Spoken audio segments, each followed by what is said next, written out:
Béni soit au nom du Seigneur celui qui vient. Dieu le Seigneur nous illumine.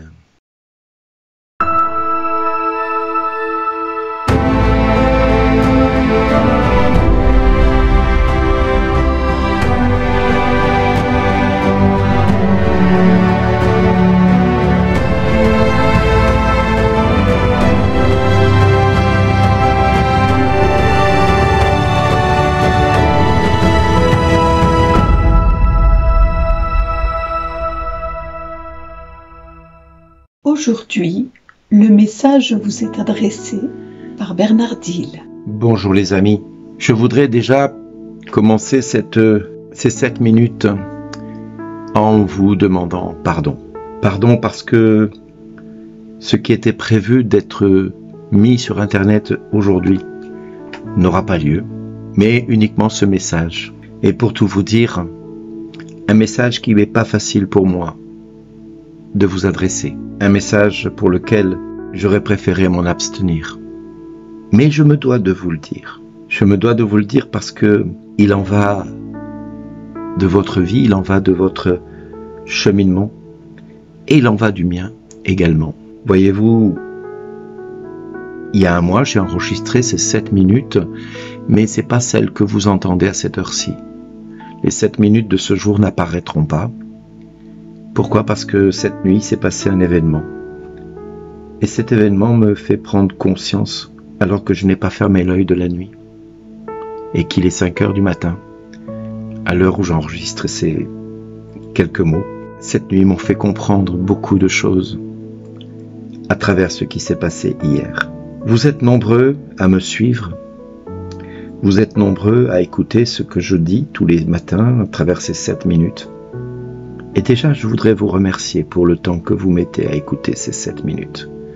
Pour le temps que vous consacrez à Dieu à travers ces 7 minutes. Et je bénis le ciel que vous soyez de plus en plus nombreux à les écouter. Et je prie le ciel que cela dure et demeure aussi longtemps que possible pour votre bien et pour le bien et la gloire de Dieu surtout. Et pardon également à tous ceux que je vais blesser ou contrarier. Pardon à tous ceux qui vont peut-être prendre des paroles qui vont suivre comme un jugement de ma part. Il n'en est rien. Ni même comme une attitude de quelqu'un qui est dépressif. Pas du tout. C'est un message d'espoir que je veux vous apporter. Un message d'espérance. Un message qui nous secourra, vous et moi, à tous les niveaux. Mais là où je veux en venir, c'est que hier soir, alors que je n'avais pas prémédité du tout ce qui allait se produire, il s'est produit un événement qui m'a fait prendre conscience que nous allons avoir du combat. Un combat qui n'est pas le nôtre. Et pourtant ce combat, il arrive dans nos vies sans prévenir. Il arrive dans nos vies alors que nous ne voulons pas vivre cela. Un combat qui nous demande de faire un choix difficile, un choix crucifiant, un choix qui nous demande de dire à Dieu oui ou non. Mais un choix qui incombe de notre part de prendre position. Un choix qui est d'autant plus douloureux qu'il y a un prix à payer. Alors aujourd'hui l'Église fête Saint Étienne et j'avais prévu de vous dire quelque chose au sujet de l'histoire d'Étienne. Mais là où j'ai tiqué, c'est sur la fin de l'évangile de ce jour, où il est écrit « Vous serez détestés de tous à cause de mon nom, mais celui qui aura persévéré jusqu'à la fin, celui-là sera sauvé. » Et j'ai dit, tiens, c'est vrai que j'avais vu ce passage, mais j'avais pas relevé ce point-là, lors de l'enregistrement. Alors j'ai relu un petit peu plus haut ce que le Seigneur disait, et il disait, « Le frère livrera son frère à la mort, et le père son enfant. Les enfants se dresseront contre leurs parents, et les feront mettre à mort. » Et là, j'ai vu beaucoup d'entre vous. Là, j'ai vu beaucoup de choses durant cette nuit, et sur lequel je me suis posé la question, à quoi bon continuer ? À quoi bon continuer à annoncer ces 7 minutes tous les matins, à faire le chapelet de 15 heures et à faire ces lives le mardi et le vendredi. Quand je vois pour beaucoup le résultat que cela porte, je vois beaucoup d'entre vous souffrir et il suffit de regarder le groupe Prions pour voir combien d'entre vous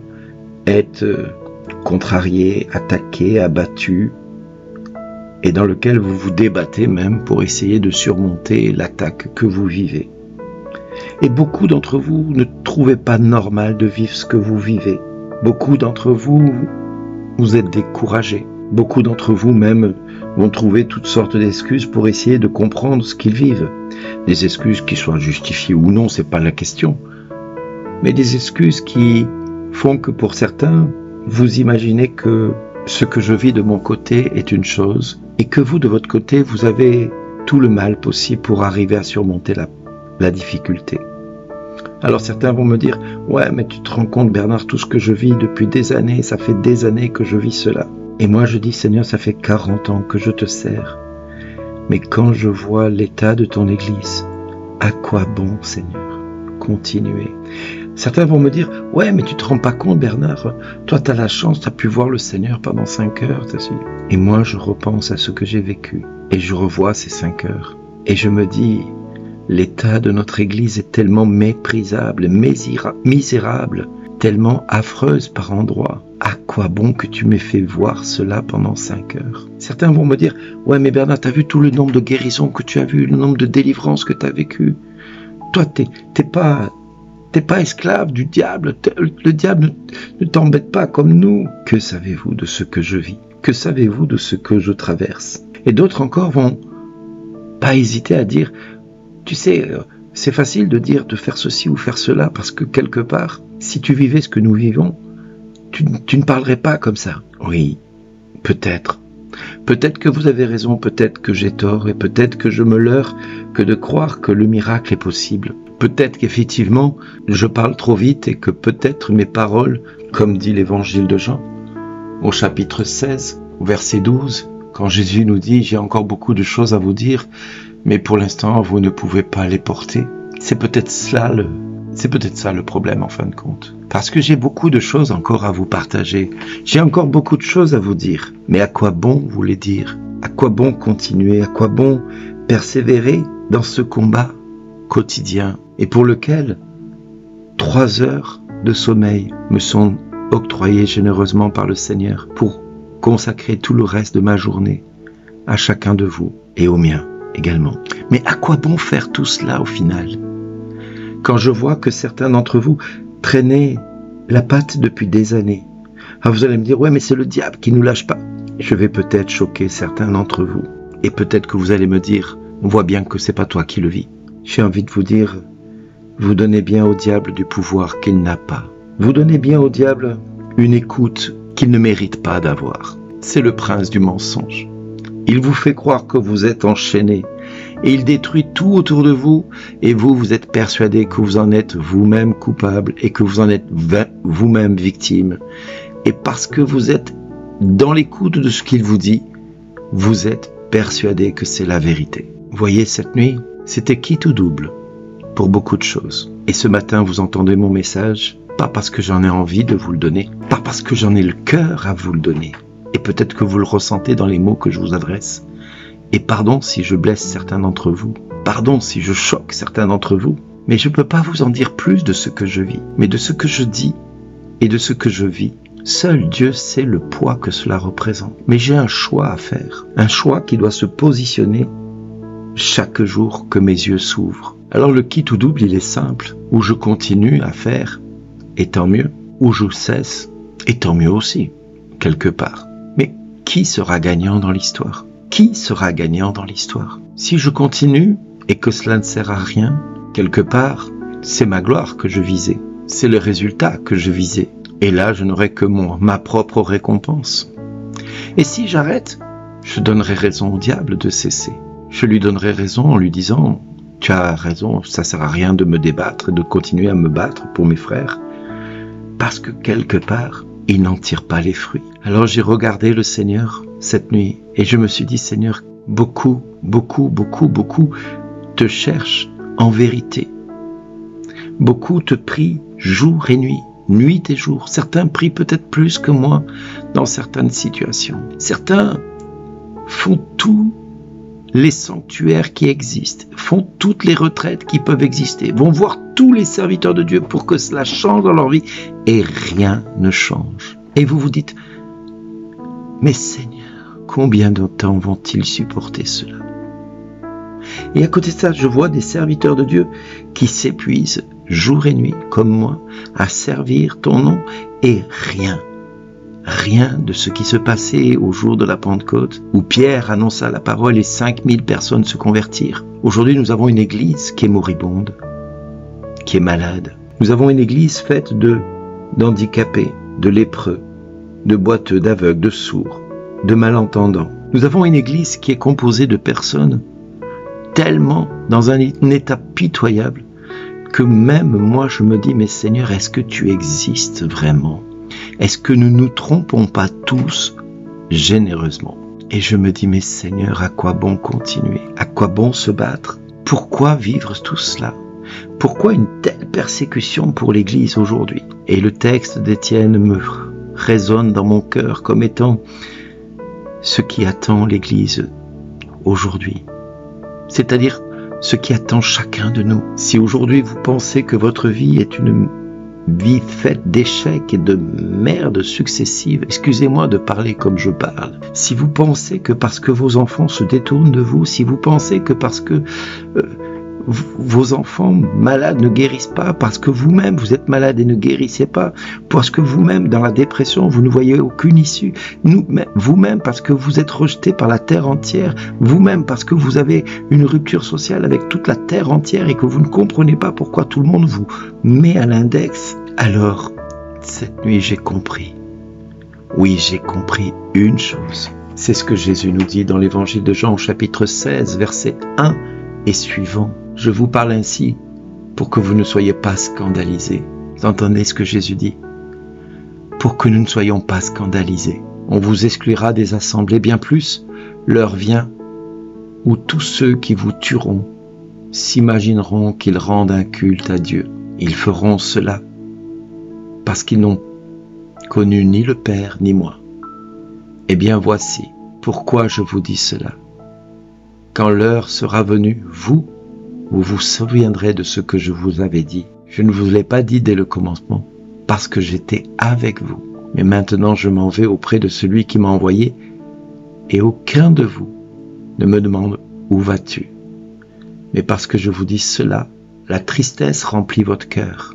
Pourtant je vous le dis, et je vous dis la vérité. Il vaut mieux pour vous que je m'en aille. Car si je ne m'en vais pas, le défenseur ne viendra pas à vous, mais si je pars, je vous l'enverrai. Quand il viendra, il établira la culpabilité du monde en matière de péché, de justice et de jugement. En matière de péché, puisqu'on ne croit pas en moi. En matière de justice, puisque je m'en vais auprès du Père et que vous ne me verrez plus. En matière de jugement, déjà le prince de ce monde est jugé. Et il conclut, j'ai encore beaucoup de choses à vous dire, mais pour l'instant vous ne pouvez pas les porter. Et là, ça a fait flash dans mon cœur. Mon Dieu Seigneur, il y a tellement de choses que tu dois révéler à ton peuple et qu'il n'est pas prêt à entendre. Ton peuple est encore au biberon. Et moi, ton serviteur, je voudrais qu'il soit à la côte de bœuf. Alors cet autre passage de l'évangile qui nous dit, il y a plus de joie à donner qu'à recevoir. Celui qui sème dans les larmes, mais celui qui moissonne dans la joie. Alors oui, je vais continuer à pleurer. Je vais continuer à verser des larmes pour beaucoup d'entre vous, parce que les situations sont compliquées pour beaucoup d'entre vous, et que le Seigneur me demande de les porter avec lui, et me demande d'offrir cela, même si moi, des fois, je n'ai plus envie de le faire. Alors les amis, voilà ce que je vous propose. Nous allons faire, excusez-moi le terme, un deal, D-E-A-L, un deal. Nous allons faire un marché, vous et moi. Vous, de votre côté, vous allez continuer à vous battre et vous battre encore, pour dire au diable, stop, tu n'auras pas le dernier mot dans mon camp, dans ma famille, dans ma santé, dans la santé de mes enfants, dans la santé de mon conjoint, de mon épouse, tu n'auras pas le dernier mot sur tout ce que je vis, parce que je fais la promesse que toi, Seigneur, tu seras le seul vainqueur dans cette histoire. Vous allez vous engager à faire cela, à vous battre coûte que coûte contre toutes les puissances des enfers qui se déchaînent actuellement. Vous allez vous battre, non pas pour moi, mais pour la gloire de Dieu. Vous allez vous battre, non pas pour être plus fort que n'importe qui, non, juste être là où Dieu veut que vous soyez au quotidien. Quant à moi, je m'engage à continuer à prier pour vous Je m'engage à continuer à tenir bon la barre de ce bateau que le Seigneur m'a demandé de conduire, dans lequel vous êtes tous à bord et dans lequel je dois vous mener là où le Seigneur me demande de vous conduire. Je n'ai nulle prétention, je ne prétends pas pouvoir être le capitaine de ce bateau, loin non, juste celui qui tient la barre. Et je reçois de Dieu les consignes, mais je vous assure que rien ne me fera lâcher cette barre, quoi qu'il arrive. Parce que cette nuit, j'ai fait le choix de me battre, même si je n'en vois pas grand-chose à cette heure-ci. Je ne vois pas l'horizon. Je ne vois pas où je vais, ni où je dois aller. Je vois simplement que le Seigneur me demande de tenir cette barre et de faire tout droit, tout droit, tout droit. Alors aujourd'hui, ces 7 minutes ont été un peu plus longues que d'habitude, parce qu'il était important que j'apporte plutôt certains sujets, que j'apporte certains aspects de ces 7 minutes. De votre côté, priez pour nous, priez pour que le Seigneur éclaire notre vie, vous comme moi, et moi comme vous. Priez les uns pour les autres. Cessez d'écouter le diable qui vous dit que vous n'arriverez à rien. Cessez de lui donner de l'audition, ou de l'audimat, comme vous voulez. Ne l'écoutez plus, c'est le prince du mensonge. Mais écoutez la parole de Dieu. Écoutez cette parole. Écoutez cette parole qui nous dit « Vous serez détestés de tous à cause de mon nom, mais celui qui aura persévéré jusqu'à la fin, celui-là sera sauvé. » Que vous soyez détestés ou pas, c'est pas le problème. Mais si vous persévérez jusqu'à la fin, alors vous serez sauvés, vous et tous les vôtres, tous ceux de votre famille. Et pas simplement vous, mais vous et tous les vôtres. Et ne vous inquiétez pas de ceux qui vont se dresser contre vous. Ne craignez pas ceux qui vont se battre contre vous. N'écoutez pas le diable qui vous dit que vous avez des démons dans votre vie qui vous empêchent d'exister. Oui, peut-être, c'est la vérité. Et alors, vous avez un Dieu qui est bien plus fort que le démon. Mais tant que vous donnerez de l'audimat à ce démon, Dieu ne peut agir, puisque la seule parole que vous écoutez, c'est le prince du mensonge. Écoutez Dieu vous dire « Tu as du prix à mes yeux et je t'aime ». Et c'est exactement ce qui me fait aujourd'hui vous dire que je suis là, à vos côtés, parce que je sais que vous avez du prix aux yeux de Dieu et qu'il vous aime tout comme il m'aime. Et moi, je ne cherche pas la gloire, je ne cherche pas la gloriole, je ne cherche pas à être reconnu de qui que ce soit. Mais comme je vous l'ai dit, cette nuit, s'est produit un événement qui me fait tourner le dos à beaucoup de choses et ouvrir les yeux sur une réalité. C'est que jusqu'au bout, le combat n'est pas le mien. Jusqu'au bout, ce combat n'est pas le mien. Et il n'est pas le vôtre non plus, puisque c'est Dieu qui combat pour nous. Alors si Dieu combat pour nous, laissons-le gagner dans nos vies. Amen. Et à tous, je vous dis merci d'exister.